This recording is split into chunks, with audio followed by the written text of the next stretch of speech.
অহাকালি দিনটো আমাৰ বাবে আৰু এটা প্ৰাপ্তিৰ দিন। আজিৰ পৰা কেইমাহমান আগতে আমি এটা আঁচনি আৰম্ভ কৰিছিলোঁ, মহিলা উদ্যমিতা আঁচনি।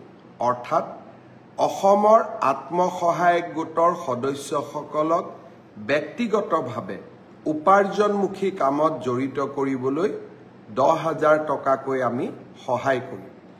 এই 10,000 টকাৰ সদব্যৱহাৰ হ'লে ভৱিষ্যতে আমি 25,000 টকা আৰু 25,000 টকাও উৎপাদনমূলক কামত ব্যয় কৰিলে ভৱিষ্যতলৈ বেংকৰ সৈতে 50,000 টকা।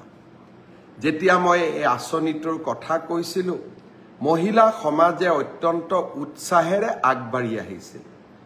আঁচনিটো ৰূপায়ণৰ নীতি নিয়ম পালন কৰোঁতে কিছু সময় লাগিলে। কংগ্ৰেছে উলিয়াই দিলে যে মুখ্যমন্ত্ৰী এনেই কৈছে, মহিলাসকলক ঠগালে, মহিলাসকলক পইচা কেতিয়াও নিদিয়ে। অহাকালি বিহালীত এই আঁচনিটোৰ আমি শুভ উদ্বোধন কৰিম। বিহালীত 23,000 মহিলাই এই আঁচনিটোৰ প্ৰথম পৰ্যায়ৰ 10,000কৈ টকা লাভ কৰিব। এই আঁচনিটোৰ জৰিয়তে অসমৰ আমি 27 লাখ মহিলাক 10,000 টকাকৈ প্ৰদান কৰিম, 2,700 কোটি টকা। আৰু নগৰ অঞ্চলতো 3 লাখ মহিলাক এই আঁচনি আমি প্ৰদান কৰিম, তাতো আমাৰ প্ৰায় 300 কোটি টকা।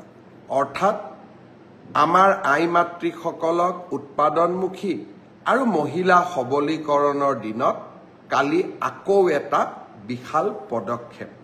অৰুণোদয়ৰ পিছত মহিলা সবলীকৰণৰ ক্ষেত্ৰত অসমে অহাকালি আৰু এটা শক্তিশালী খোজ পেলাব। বিহালীৰ কালি সভাখনৰ বাবে নিশাটো অপেক্ষা কৰিম। মই সকলো আই মাতৃসকলক শুভকামনা জনাইছোঁ।